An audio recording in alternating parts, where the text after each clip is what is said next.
మరి ఇప్పుడు నవిపేట హెడ్ క్వార్టర్లో బస్టాండ్ దగ్గర అంబేద్కర్ జయంతికి సంబంధించి ఈ కార్యక్రమాన్ని ఉద్దేశించి పలువురు నాయకులు మాట్లాడడం జరుగుతూ ఉంది. మరి ఈ కార్యక్రమానికి ప్రతి సంవత్సరం కూడా పెద్ద ఎత్తున పోషకన్న గారి నాయకత్వంలో అన్ని గ్రామాల ప్రజలతోని ఆయన జయంతి కార్యక్రమాన్ని పురస్కరించుకొని మరి అంబేద్కర్ మావాడు మన అందరి వాడు ప్రజలందరి వాడు అని తెలియజేస్తూ మండలంలో అనేక కార్యక్రమాలు చేపడుతూ రాజ్యాంగంలో రిజర్వేషన్లకు సంబంధించి మరి అంబేద్కర్ గారు మన హక్కులను ఏ విధంగా ఇచ్చిండు, దానివల్ల మనము ఎటువంటి ఫలితాలను అనుభవిస్తున్నామనే దిశగా కూడా ప్రజల్లోకి తీసుకెళ్తూ మరి అనేక సంవత్సరాల నుండి ఆయన ఇటువంటి కార్యక్రమాలు చేపట్టడము, ఆయన ద్వారానే మేమందరం కూడా ఈ స్టేజ్ల మీద ఉండి మాట్లాడే స్థాయికి రావడంగా తెలియజేస్తున్నాము.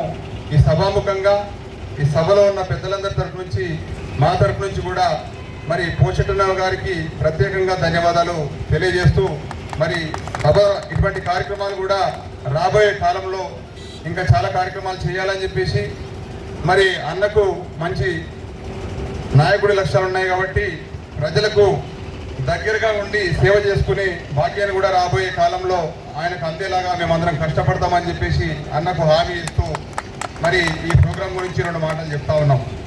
మిత్రులు, ఈ కార్యక్రమంలో మరి కాంగ్రెస్ కానీ బీజేపీ కానీ టీఆర్ఎస్ కానీ రకరకాల మిత్రులందరూ కూడా ఈ కార్యక్రమాన్ని విజయవంతం చేసుకోవడానికి వచ్చి మరి అంబేద్కర్కు పూలమాలలు వేసుకోవడం జరుగుతూ ఉంది. కార్యక్రమంలో ఉద్దేశించి మరి అక్కగారు ఇప్పుడు ఒక పార్టీ గురించి మాట్లాడిన తర్వాత మిగతా పార్టీల గురించి మాట్లాడేంత వరకు కూడా ఓపిక ఉండాలా. వివక్ష అనేది దళితుల మీద కానీ ఎస్సీ ఎస్టీ మైనార్టీల మీద కానీ అన్ని పార్టీలలో ఆ రోజున్న మొదలుపెట్టిన స్వతంత్రం వచ్చిన నుండి మరి ఇప్పటి వరకు అన్ని పార్టీలు మన దేశంలో ఉన్నప్పటికీ అన్ని పార్టీలు కూడా అణచివేతకు గురవుకుంటూ మరి ఇన్ని రోజులకు ఈ రోడ్ల మీద మైకులు పెట్టుకునే స్థాయి వచ్చింది. మా పిల్లలు పోయి మంచి చదువులు చదువుకునే అవకాశాలు లభిస్తూ ఉన్నాయి.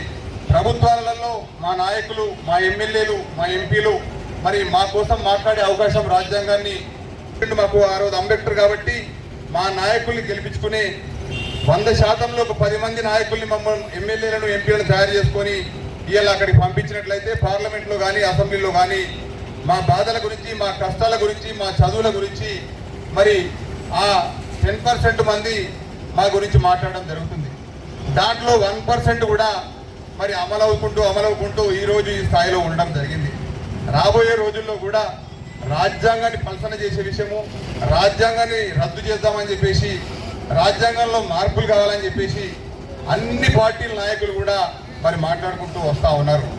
మరి దళిత వర్గాల నుంచి ఎస్సీలు కానీ ఎస్టీలు కానీ మైనార్టీలు కానీ మరి పెద్ద వర్గాలలో మరి కూడా లేని వాళ్ళు ఉంటారు కాబట్టి వాళ్ళందరికీ కూడా న్యాయం జరగాలని చెప్పేసి రాజ్యాంగం రాయడం జరిగింది. రాజ్యాంగం రాసిన అంబేద్కర్ని ఈరోజు సోషల్ మీడియాలలో చాలా మంది వ్యక్తులు అవమానించే విధంగా చాలా పెద్ద ఎత్తున సోషల్ మీడియాలలో మరి రాజ్యాంగాన్ని పలసన చేసే విధంగా మాట్లాడుతూ ఉన్నారు. దాని మీద కూడా ప్రభుత్వాలు, అక్కడ సెంట్రల్లో ఉన్న ప్రభుత్వాలు కానీ ఇలా స్టేట్లో ఉన్న ప్రభుత్వాలు కానీ మరి ఎక్కడ చర్యలు తీసుకునే పరిస్థితి లేదు. అట్రాసిటీకి సంబంధించి క్యాన్సల్ చేస్తామని చెప్పేసి మరి ఆ రోజు కేసులు ఎఫ్ఐఆర్లు బుక్ చేయొద్దు, ఇదేమన్నా ఉంటే ఒక ఏసీపీ స్థాయి దగ్గర నుంచి కోర్టులో చూసుకోవాలన్న పరిస్థితిలో మరి ఆ రోజు సెంట్రల్లో ఉన్న మరి ఏ గవర్నమెంట్లు అయితే అంటే మేము ఢిల్లీ దాకా కూడా పోయి మరి ఇక్కడ నుంచి అట్రాసిటీ గురించి పోరాడడం జరిగింది. ఆ రోజు మళ్ళా బీజేపీ ప్రభుత్వం కలిగొచ్చి మరి అట్రాసిటీ మళ్ళా యథావిధంగా కొనసాగించే పరిస్థితి ఉన్నది. మరి ఇలా రిజర్వేషన్లు అని అంటున్నారు. పెద్ద వర్గాలలో స్థాయిలో ఎమ్మెల్యేలు కానీ పార్లమెంట్లో ఎంపీలు కానీ మొత్తము వేరే వ్యక్తులు ఓసీలలో ఉన్న వాళ్ళు మాత్రమే ఉంటున్నారు. మరి ఇక్కడ ఎస్సీ ఎస్టీ బీసీ మైనార్టీలకు సంబంధించి చూస్తే మరి రిజర్వేషన్లు ఇస్తున్నారని చెప్పి చెప్తా ఉన్నారు. మరి ఇలా కాందర్లను చూసుకుంటే అంత ఎస్సీలు ఉండరు. మరి ఒక గ్రామ పంచాయతీలలో కారోబార్లను చూసుకుంటే మరి ఎస్సీలు ఉండరు. మరి ఉపాధి హామీ కూలీలలో మీరు హామీలు ఇస్తున్నారు. సెంట్రల్ నుంచి ఇక్కడ స్టేట్లో చూసుకుంటే మరి అంతా ఎస్సీ ఎస్టీ బీసీ మైనార్టీల వాళ్ళే పనులు చేస్తూ ఉన్నారు. మరి వీళ్ళందరికీ ఎటువంటి రిజర్వేషన్లు ఉన్నాయి? మరి ఇలా విద్యా హక్కు చూసుకున్నా ఒక రేషన్ కార్డు చూసుకున్నా, ఒక పెన్షన్ తీసుకున్నా, మరి ఎస్సీ ఎస్టీ బీసీ మైనార్టీలకు సంబంధించి 2000 పెన్షన్ ఇస్తే మా వాళ్ళకు కూడా 2000 పెన్షనే ఇస్తున్నారు. మరి ఓసీలకు 2000 ఇస్తే మరి వీళ్ళకు కూడా 2000 ఇస్తున్నారు. ఓసీలు పోయి ఆడ ఉపాధి 100 రూపాయలు చేస్తే ఎస్సీలకు గదే ఇస్తున్నారు. మరి ఓసీలు పోయి హాస్పిటల్లో ఆరోగ్యశ్రీలో వండుకుంటే వాళ్ళకి బెడ్ దొరుకుతుంది. ఎస్సీ ఎస్టీ మైనార్టీలలో పోతే వీళ్ళకి ఎటువంటి రిజర్వేషన్, ఆ రిజర్వేషన్ కూడా వాళ్ళే కంప్లీట్. ఇలా అసెంబ్లీలలో పార్లమెంట్లలో నాయకులు ఆలోచించాలా. ఇలా కస్తూర్బా స్కూల్ కానీ గల్సా స్కూల్ కానీ మన ప్రభుత్వ పాఠశాలలు ఎక్కడ చూసినా వసతులు లేవు, ఏం లేవు. మరి వీటన్నిటి మీద కొద్దిగా గొప్ప రాను రాను అప్పటి నుంచి ఇప్పటిగా బానిసత్వం తగ్గుకుంటూ వస్తుంది. కాబట్టి దానికి సంబంధించి మరి అక్కగారు పోసాన అక్క గారు వివక్షణకు సంబంధించి అప్పటి నుంచి ఇప్పటిదాకా చెప్పబోయే దారిలో ఒక పార్టీని తర్వాత ఇంకో పార్టీని అనబోయేదేమో అప్పటికే మిత్రులు కోపం తెచ్చుకున్నారు. సభాముఖంగా వాళ్ళని కూడా ఎటు ఇక్కడ టీఆర్ఎస్ పార్టీ కానీ ఇలా కాంగ్రెస్ పార్టీ కానీ ఇలా బీజేపీ పార్టీ కానీ ఇక్కడ ఒక మీటింగ్ పెట్టుకుంటే పెద్ద నాయకులు ఎవరన్నా వస్తే 100ల కొద్ది జనం వచ్చేసేసి జైలు కొట్టే పరిస్థితి ఉంది. మరి ఇలా అంబేద్కర్ జయంతి ప్రభుత్వం ఏ ప్రభుత్వం ఉన్నా కూడా దానికి ఒక సర్క్యులేషన్ పాస్ చేసే పరిస్థితి ఉండాలా. మరి పెద్ద ఎత్తున గ్రామ పంచాయతీ, మున్సిపాలిటీలు, మండల హెడ్ క్వార్టరు, జిల్లా స్థాయిలలో కూడా కలెక్టర్లు కూడా ఈ పెద్ద ఎత్తున ప్రోగ్రాం చేపట్టాల. 139వ జయంతి జరుపుకున్నప్పటికీ కూడా అంబేద్కర్ జయంతి ఇంత చిన్న చూపుగా అధికార యంత్రాంగం అట్లనే చూస్తూ ఉంది. మరి ప్రజలలో కూడా వీళ్ళని పెరగనీయకుండా చూడాలా, వీళ్ళ కార్యక్రమాలు జరగకుండా చూడాలనే ఆలోచనతోనే ఉన్నట్టు ఉంది. మరి అలా ప్రెస్ మిత్రులు కూడా ఆలోచించాలా. మిగతా కార్యక్రమాలన్నీ కూడా మన మండలంలో కానీ దేశవ్యాప్తంగా కూడా ఎక్కడ ఏం జరిగినా కూడా లక్షల కొద్ది జనాలన్నీ డబ్బులు ఇచ్చి అవి ఇచ్చి మరి అన్నాలు పెట్టి సారాలు తాగించి మరి తీసుకుపోయి వ్యవస్థను నాశనం చేస్తూ ఉన్నారు. కింది స్థాయి నుంచి ఒక పంట పొలం పండినట్టయితే కింది స్థాయి నుంచి మీ దాకా పని చేస్తేనే ఆ ఓసీ ఓడు, ఆ పెద్దోడో మరి ఎక్కడున్నాడో వాడు అనేటోడు ఎవరైతే ఈ పదవులన్నీ చేపడతా ఉన్నాడో వాడికి అన్నం పోయేది కింద ఒక రైతు పండిస్తే వచ్చేది. ఇలా రైతు కన్నీళ్ళు పెట్టుకునే పరిస్థితి వస్తూ ఉంది. మరి వీటన్నిటి మీద కక్ష కడుతూ మరి కార్మికులను కర్షకులను పుట్టగొడుతూ మరి ఇంకా ఎన్ని సంవత్సరాలు ఈ ప్రభుత్వాలు నడిపిస్తాయని చెప్పేసి కూడా మరొకసారి ఈ సభాముఖంగా కోరుతా ఉన్నా. మరి ఇటువంటి కార్యక్రమాలలో మరి ఇప్పటికే ఎక్కువసేపు మాట్లాడినాం కాబట్టి మరి అన్నగారు మొత్తం మాట్లాడుతున్న తర్వాత కోశెట్టన్న గారు ఇక ముందు కార్యక్రమాలు కూడా ఇంతకుముందు దర్యాపూర్ అంబేద్కర్ విగ్రహం దగ్గర దండల కార్యక్రమం, అదేవిధంగా ఎల్కే ఫారం అంబేద్కర్ విగ్రహం కాడ దండల కార్యక్రమంతో పాటు మరి ఇక్కడ ర్యాలీగా వచ్చి మరి ఏదైతే నూతనంగా నిర్మించినటువంటి మరి దాదాపు ఒక 40,000 రూపాయలు పెట్టి నిచ్చెన నిర్మాణం చేసుకోవడం జరిగింది. ఆ నిచ్చెన మీదుగా మరి ఈరోజు మనమందరం కూడా దండలు వేసుకొని మరి బాబాసాహెబ్ అంబేద్కర్ గారికి జై చెప్పడం జరిగింది. అదేవిధంగా దర్యాపూర్లో కూడా ఇక్కడ ఉన్నటువంటి నిచ్చెన తీసి ఒక 15,000 రూపాయలు ఖర్చు పెట్టి అక్కడ ఉన్నటువంటి దత్త సోదరులు మరి అన్ని పార్టీల నాయకులతోని మరి అంబేద్కర్ గారికి దండలేసి జై తెలుపుతూ అంబేద్కర్ అనే వ్యక్తి కొందరివాడు కాదు, అందరివాడు.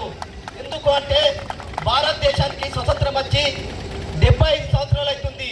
మరి అంబేద్కర్ గారు మరి ఇవ్వడానికి 134 సంవత్సరాలు అవుతుంది. మరి ఇన్ని సంవత్సరాలు అయినటువంటి చరిత్రలో మరి వల్ల ఇంత చేర్పు జరుగుతూ ఉంది. మరి భారతదేశం కూడా ఒక సుందరమైన భారతదేశంగా ఉన్నటువంటి పరిస్థితుల్లో మరి ఇంకా అంబేద్కర్ అనే వ్యక్తి ఇవాళ కేవలం మాలోళ్ళకో, మాదిగోళ్ళకో, సాగలోళ్ళకో, లేకపోతే మోచోళ్ళకో, సఫాయోళ్ళకో మరి ఇంకా కొద్ది మంది కొరకు అని చెప్తా ఉన్నటువంటి పరిస్థితుల్లో ఈ మాటను మార్చుకోవాలని చెప్తూ ఇవాళ దేశవ్యాప్తంగా మరి వాళ్ళ ప్రభుత్వాలతో పాటు అందరూ కూడా ప్రచారం చేస్తున్నటువంటి విషయాన్ని మనం గుర్తించాలి.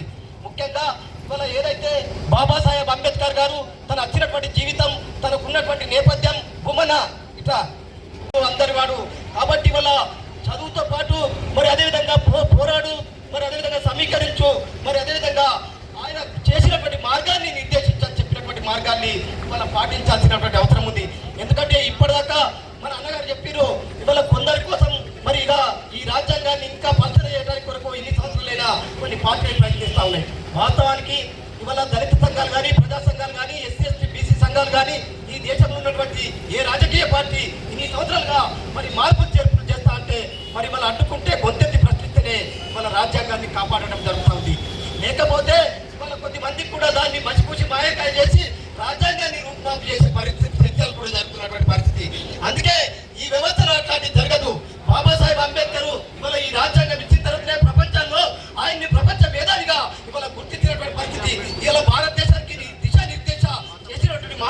వ్యక్తి. ఈ భారతదేశంలో ఉన్నటువంటి భిన్న సంస్కృతులు కానీ, విభిన్న కులాలు కానీ, విభిన్న మతాలు కానీ, మరి వాళ్ళ ఇక్కడ ఉన్నటువంటి విషయాల్ని అన్నింటినీ కూడా కలిసి ఉండే విధంగా చేసినటువంటి వ్యక్తి. మరి ఇక్కడ ఓటర్కు ముఖ్యంగా రాజ్యాంగం ద్వారా వచ్చినటువంటి స్వేచ్ఛతో ఇవాళ గ్రామ పంచాయతీ వార్డు మెంబర్ నుంచి వాళ్ళ పార్లమెంటు దాకా మరి వాళ్ళ ఏదైతే రాజ్యాంగ పరంగా మరి హక్కుతో పాటు పరిపాలిస్తా ఉన్నారో కేవలం బాబాసాహెబ్ అంబేద్కర్ గారు అనేది కూడా గుర్తించాల్సినటువంటి అవసరం ఉంది.